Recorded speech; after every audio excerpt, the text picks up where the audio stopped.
नदी के किनारे संत ज्ञानेश्वर जा रहे थे। समीप में एक बच्चा नदी में स्नान कर रहा था और एक महात्मा जप कर रहे थे। एकाएक बच्चे का पैर फिसला और वह नदी में बहने लगा। लड़का सहायता के लिए चिल्लाया, बचाओ बचाओ, पर महात्मा अपने जप में लगे रहे। एक बार डूबते बालक को देख लिया और फिर आंखें बंद कर ली। संत ज्ञानेश्वर बिना विलंब किए नदी में कूद पड़े और डूबते बालक को बाहर खींच लाए। किनारे पर जप कर रहे महात्मा से संत ज्ञानेश्वर ने पूछा, आप क्या कर रहे हैं? महात्मा ने कहा, जप कर रहे हैं, और पुनः आंखें बंद कर ली। संत ने पूछा, क्या ईश्वर के दर्शन हुए?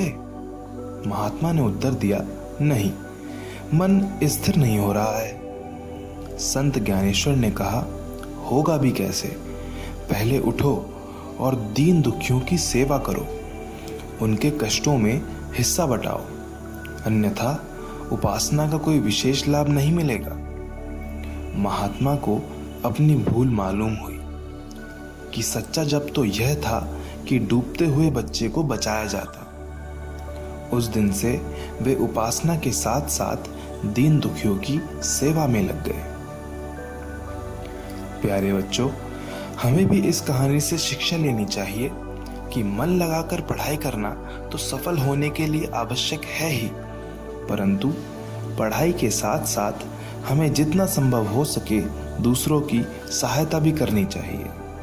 ज्ञान बांटने से बढ़ता है, इस तथ्य पर हमारा संपूर्ण विश्वास होना चाहिए। इतना ही नहीं, यदि आपका कोई मित्र हो जिसे किसी प्रकार की सहायता की आवश्यकता हो, तो आपको अपनी सामर्थ्य के अनुसार बिना किसी स्वार्थ के उसकी सहायता करने का प्रयास करना चाहिए।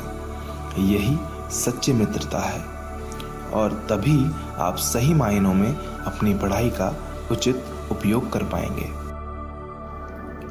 हमारे परम पूज्य गुरुदेव पंडित श्री राम शर्मा आचार्य ने कहा है, किसी व्यक्ति की उपासना सच्ची है अथवा झूठी है, इसकी एक ही परीक्षा है कि साधक की अंतरात्मा में संतोष, प्रफुल्लता, आशा, विश्वास और सद्भावना का कितनी मात्रा में अवतरण हुआ है।